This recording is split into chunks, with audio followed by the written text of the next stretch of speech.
Hello guys, welcome to my channel. आज की इस वीडियो में हम देखने वाले हैं सेशन स्टोरेज के बारे में। क्या होता है session storage?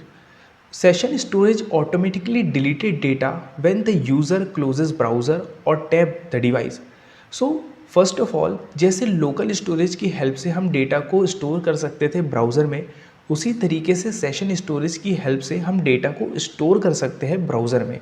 But session storage के अंदर जब हम डेटा को स्टोर करते हैं, देन अगर हम ब्राउज़र को या विंडो को क्लोज़ कर देते हैं, ओके, तो जो डेटा हमने स्टोर किया था वो डिलीट हो जाता है, वो रिमूव हो जाता है। Okay, it is a convenient way to manage temporary data needed with the same session.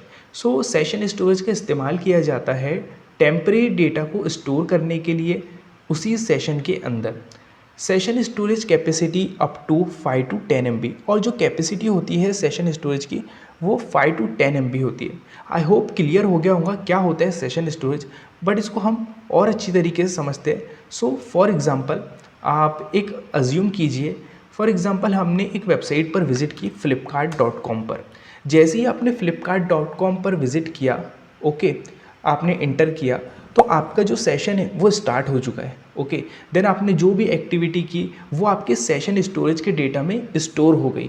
Then जैसे ही आपने उस वेबसाइट को क्लोज़ किया या आपने पूरी विंडो को या आपके पूरे ब्राउज़र को क्लोज़ किया, तो आपका सेशन एंड हो गया। ओके, मतलब जो आपने डेटा स्टोर किया था वो भी पूरा रिमूव हो गया, वो भी पूरा डिलीट हो गया। ये होता है सेशन स्टोरेज। सेशन स्टोरेज में एक लिमिटेड टाइम के लिए डेटा को स्टोर किया जाता है, जो भी टेम्परेरी डेटा होता है, ओके, उसको स्टोर करने के लिए, उसको मैनेज करने के लिए। जैसे ही आप किसी वेबसाइट को एग्जिट कर देते हो, लिव कर देते हो, तो आपका डेटा भी वहाँ से पूरा रिमूव हो जाता है, डिलीट हो जाता है। ये होता है सेशन स्टोरेज। और सेशन स्टोरेज बेसिकली सेम होता है जैसे लोकल स्टोरेज होता है, जहाँ पर हम डेटा को ब्राउज़र पर स्टोर कर रहे थे। बट लोकल स्टोरेज के अंदर हम एक बार डेटा को स्टोर कर देते हैं तो वो डिलीट नहीं होता है, चाहे आप उसको रिलोड कर दो, क्लोज़ कर दो ब्राउज़र को, आपकी पेज को आप क्लोज़ कर दो, वो डेटा डिलीट नहीं होता है। बट सेशन स्टोरेज में अगर आप विंडो को, आपके ब्राउज़र को या टैब को क्लोज़ कर देते हो तो वो डेटा डिलीट हो जाता है। अब सेशन स्टोरेज के अंदर हम डेटा को कैसे स्टोर कर सकते हैं? जैसे आप लोकल स्टोरेज लिखते थे उसी तरीके से आपको सेशन स्टोरेज लिखना है। ओके, तो आपको यहाँ पर लिखना है सेशन स्टोरेज इस तरीके से। देन अगर आपको उसके अंदर डेटा को सेट करना है तो आपको लिखना है सेट आइटम, कुछ इस तरीके से। देन इसके अंदर हमें की और वैल्यू के अंदर डेटा को स्टोर करना होता है, जैसे हमारे पास ऑब्जेक्ट होता है उसी तरीके से। तो आपको यहाँ पर देना होगा की। आप की का नाम कुछ भी दे सकते हो, लेट्स से मैं दे रहा हूँ यहाँ पर नेम। देन आपको यहाँ पर वैल्यू देनी होगी, तो आप यहाँ पर वैल्यू दे सकते हो। ओके, तो हम यहाँ पर दे देते value code with Sufiyan Shaikh. ठीक है, सेव कर लेते हैं और हम यहाँ पर इसको कर लेंगे open with live server. Okay, open with live server, जिससे हमें बार बार रिफ्रेश करने की नीड नहीं होती है। आप लोग देख सकते हो ये हमारे पास ओपन हो चुका है। और यहाँ पर हम करेंगे इंस्पेक्ट एलिमेंट। आप लोग देख सकते हो हमारे पास यहाँ पर ऑप्शंस आ चुके हैं।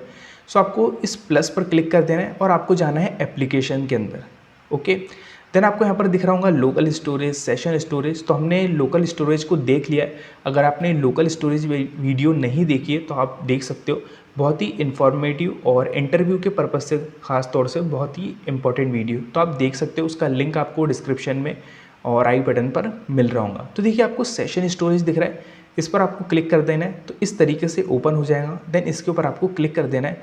तो आप लोग देख सकते हो कि हमारे पास हमने जो की दी थी बेसिकली, और देखिए नेम आज गए, देन उसकी वैल्यू आ गई है कोड विद सुफियान शेख।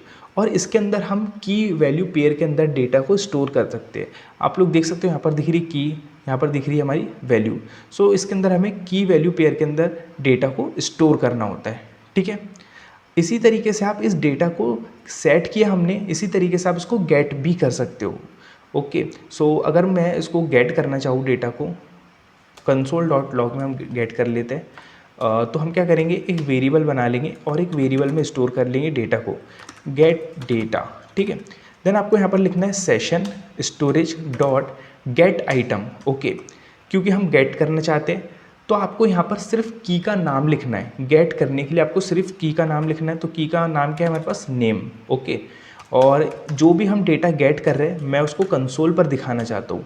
तो हमने देखिए session storage dot gate item किया, देन आपको सिर्फ की का नाम लिखना है। तो हमारे पास की का नाम था नेम, उसको हमने दिया और इसको हम कंसोल डॉट लॉग करा रहे।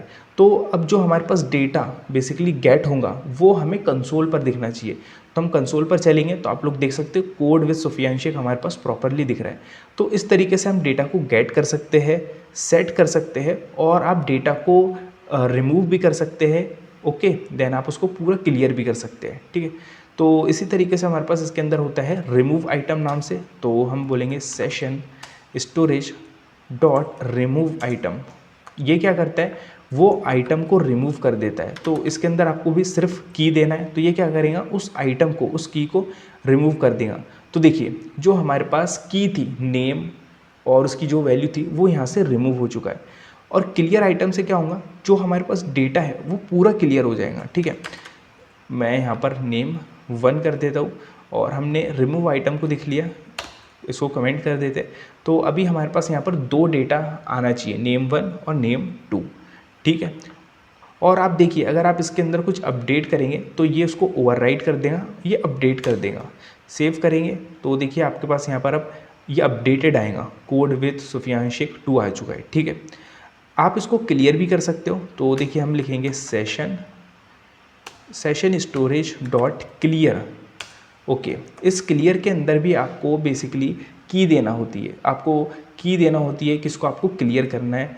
तो हम यहाँ पर, आप यहाँ पर simply session storage dot clear भी लिखेंगे तो ये डेटा को क्लियर कर देगा। तो देखिए जो session storage dot clear method होती है बेसिकली ये क्या करती है, पूरे डेटा को क्लियर कर देती है। ओके, और जो हमारे पास रिमूव आइटम होती है इसके अंदर आप जो की दोगे वही डिलीट होंगी। तो जैसे हमने नेम दिया था तो नेम जो की है और उसकी जो वैल्यू है वही डिलीट होंगी। ओके, अभी देखिए हमारे पास अभी बेसिकली 2 डेटा है, नेम 1 एंड नेम 2। तो क्लियर से क्या होगा, पूरा डेटा हमारे पास डिलीट हो जाएगा। सेव करेंगे तो देखिए अभी हमारे पास पूरा डेटा डिलीट हो चुका है। और ये जो हमारे पास रिमूव आइटम है उस रिमूव आइटम की हेल्प से आप पर्टिकुलर किसी एक डेटा को डिलीट कर सकते हो, क्लियर से आप पूरे डेटा को क्लियर कर सकते हैं। ओके, तो देखिए सेव करते हैं तो अभी हमारे पास 2 डेटा ऐड आ गए होंगे, 2 डेटा ऐड हो गए, नेम 1 और नेम 1, 2 हमारे पास ऐड हो गए। अगर आप इसके अंदर रिमूव आइटम के अंदर नेम 1 लिख दोगे तो ये क्या करेगा, सिर्फ नेम 1 को और उसकी वैल्यू को डिलीट कर देगा, रिमूव कर देगा। तो देखिए नेम 1 यहाँ से रिमूव हो चुका है। सो ये होता है एक लोकल स्टोरेज। आज की इस वीडियो में हमने देखा, आई होप आप लोगों को समझ आया होगा। अगर गाइस आप लोगों को वीडियो अच्छी लगी हो तो आप एक लाइक ज़रूर कर सकते हो। अगर गाइस आप लोगों ने चैनल को सब्सक्राइब नहीं किया है या आप चैनल पर नए हैं तो प्लीज़ चैनल को ज़रूर सब्सक्राइब करें और एक बार विजिट करें, क्योंकि बहुत सारा क्वालिटी कंटेंट अवेलेबल है। जैसे React JS tutorial project series चल रही है हमारी complete beginner to advance React की, सो आप विजिट कर सकते हैं। एंड अगर आपको कोई भी इशू हो, दिक्कत हो तो आप कमेंट में बता सकते हैं और please share it. Thanks for watching, bye.